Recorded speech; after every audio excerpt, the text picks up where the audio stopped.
नांगोन दिनै बिथाङा बहुत खस्थ' खालामनानै बिथाङा टेट परीक्षा होबाय पास जाबाय मोनाबाथ' दुखु मोनगोन खुद्रिखागोन बे सरकारनि दायित्वमोन दा गोबां जोंनि स्कुलफ्राव जुदि नायोब्ला गोबां भेकेन्ट पस्ट दङ आरो माने बहाबाथ' मास्टारानो गैया दा बेफोराव होनो हायो इच्छा खालामला सरकारा दा सरकारा बेफोरखौ होनायनि इच्छायानो गैया जोंनि शिक्षा बेबस्थाखौ बेसेबां मोजां खालामनांगौ बिसोरनियाव दायित्वआनो जुदि लायाब्ला बहा मोजां जानो दा बेखायनो टेट जायफ्रा पास खालामना दङ बिथांमोना खुद्रिदों आरो नियम मथे बिसोरखौ होनांगौ आरो दिनै भैरबकुंड ब्लकनि सिङाव थानाय भरला भिसिडिसि सिङाव नैबे कलबारि नैबे गामियावहाय आदिबासि बिसेसकरि आदिबासि सम्प्रदायनि जोंनि बिपिएफ राजनिति हान्जायाव बिथांमोना जइन खालामदों बे जोंनि बिपिएफ राजनिति हान्जानि थाखाय जोबोद गोजोनथावना बाथ्रा आरो बेबायदिनो गोबां रायजो राजाफोर दिनै बिपिएफ राजनिति हान्जायाव जइन खालामनो थाखाय ओंखारदों जों बिपिएफ राजनिति हान्जा हिसाबै दिनै जोंहा सरकार गैया अब्लाबो जोंनि बिपिएफ राजनिति हान्जायाव रायजो राजाफ्रा बेबायदिनो गोबां जोंनि बिपिएफ राजनिति हान्जायाव बिथांमोना जइन खालामदों बिथांमोना नुहुरदों आरो मोनसे अभिज्ञताबो दंखायो हाग्रामा महिलारि बिथाङा 15 बोसोर बिटिसि सरकार सलायबाय आरो हाग्रामा महिलारिनि दिनाव मा खामानि मावबोनाय बे गासैखौबो दिनै माने प्रमद बर' मावनायजों एसे रुजुयो रायजोफ्रा नुबाय जे हाग्रामा महिलारिनि तुलनाव प्रमद बर'आ जेबो मावाखै जिहेतु बे बोसोरथामाव जेबो मावाखै रायजो राजाहा नुहुरखाबाय जे बिथांमोना जेबो मावनो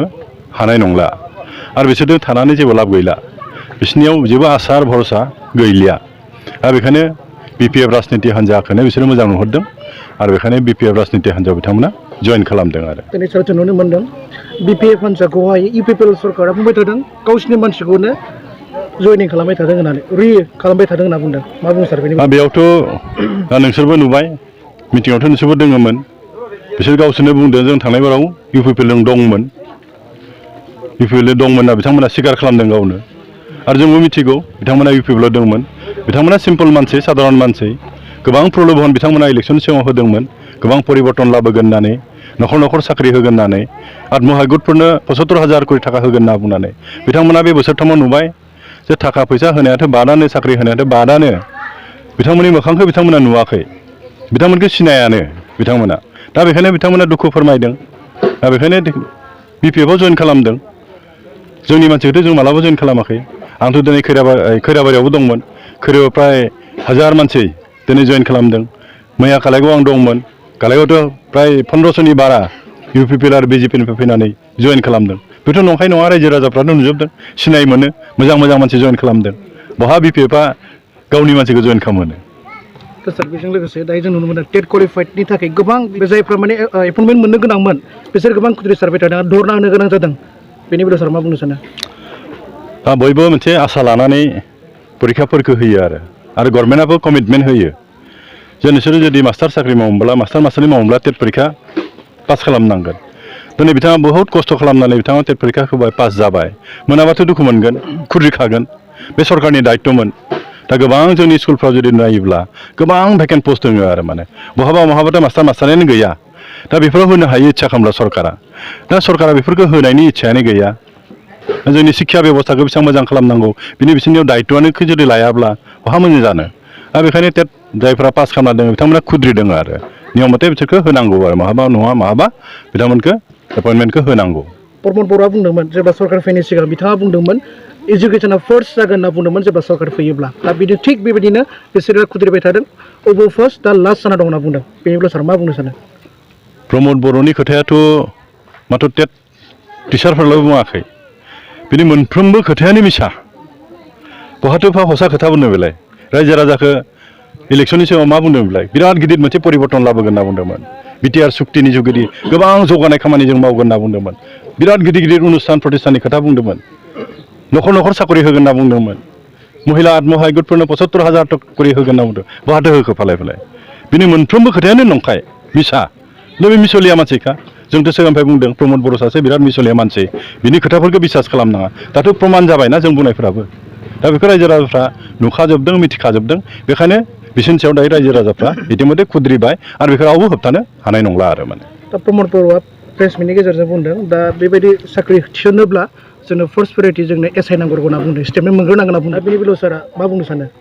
बिसोरथ' बिजेपि सरकार दङ ना बिजेपि सरकाराथ' आसामाव खालामगासिनो दं ना मानो बेखिनि लाबोनो हाया बिसोरलाय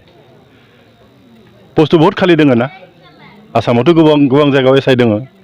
दा बेखौ जुदि हायाब्लाथाय मानोथो दायथ' लादों फालाय हंगारना होबानो जाबाय ना बेलेगा सालायगोन ना बेखौ जुदि लाबोनो हायाब्ला मानोथो थादों बेलाय पावारालाय फालाय हंगारना हो बेलेगा सालायगोन मालाय लाबोगोन बेलेगा दाथ' जोंनि गथ'फ्रा मा अबस्था जादों मास्टार गैयिनि थाखाय सोलोंनो मोनाखै दा जोंनि जाथिया मा जागोन भबिष्यत मा जागोनफ्रा जोंहाथ' जोंनि मानसिफ्राथ' भबिष्यत जेबो खोमसि जुदि मास्टारानो जुदि गैयाब्ला जेबो सोलोंनो जुदि मोनाब्ला बिसोरनि अबस्थाया मा जागोन माने दा बेफोरखौ सिन्था खालामनो रायजो राजाफ्रा बहुद आसा खालामदोंमोन आरो आबसुनि लिडार हिसाबै माबा मोनसे खालामनो हागोन होननानै खालामदोंमोन दाथ' उल्था जाबाय दा जोंनि इयुननि जोलैफ्रा माने खोमसि आरो जेबो नुहुराखै बेखायनो जों रायजो राजाफ्रा खौसे जानांगौ ओंखारबोनांगौ बेखौ प्रतिबाद खालामनांगौ बेबायदि सरकार जोंनो नाङा बेबायदि लिडार जोंनो नाङा जेबो मावनो हायै लिडारखौलाय मा खालामफालाय जोंलाय मोजां लिडार लाबोनांगौ मोजां सरकार जों दानांगौ आरो दायो गबिन्द चन्द्र बिथाङा मोनसे खोथा बुंदों सार बेयो बुंदों बे फाउन्डार अफ एक्स एनडिभिनि दावरन्जन दैमारिखौ लाबोनाय बा बिसोरखौ रिलिज खालामनाय जोंनि खामानि नङा आरो बुंदों बेनि थाखाय गोबां हाइकर्ट दं होनना बुंदों नाथाय बिथांमोना पावार फैनायनि सिगां बेखौ सासे सेक्रेटारि हिसाबै लांदोंमोन दिनै बिथांखौहाय मिस इउस बायदि जों नुनो मोन्दों मा बुङो सार बेनि बेलायाव दा बेखौथ' मा बुंगोन गोरों हिसाबै बुंदों ना रोङा हिसाबै बुंदों बिएलटिनि समाव गोबां गिदिर गिदिर केस दंमोन आरो माने जायखौ हाइनेस्ट क्राइम होनना बुङो बेफोरबायदि केसखौबो बोखारजोबनो हादों मानो हायै दं बिसोरो केसखौ मोजाङै माबा खालामथोंलाय आसाम गभर्नमेन्टआ बुंथोंलाय जोंहा जेबो आपत्ति गैया बिसोरखौ बेल होनायाव नाल' बुंथोंलाय बेखौ मानो बुंहोनो हायाखै बिसोरो मानो हायै दं सरकारनिफ्राय मात्र सरकारि उकिला बुंथोंल' जोंहा सरकार हिसाबै बिसोरखौ जामिन होनायाव जेबो आपत्ति गैया होननानै बुंथोंलाय मानो हायै दङ बिसोर सिगनेटरिस खनसे लाबोबाय पिस माने एकर्ड खालामहोबाय दा बिनि थाखाय मानो हायै दङ बिसोर सिन्था खालामाखै नाजायाखै बिसोरो एबा रोङाखै बिसोरो बिएलटिआथ' मोनसेबो केस गैला जा बिथां हाग्रामा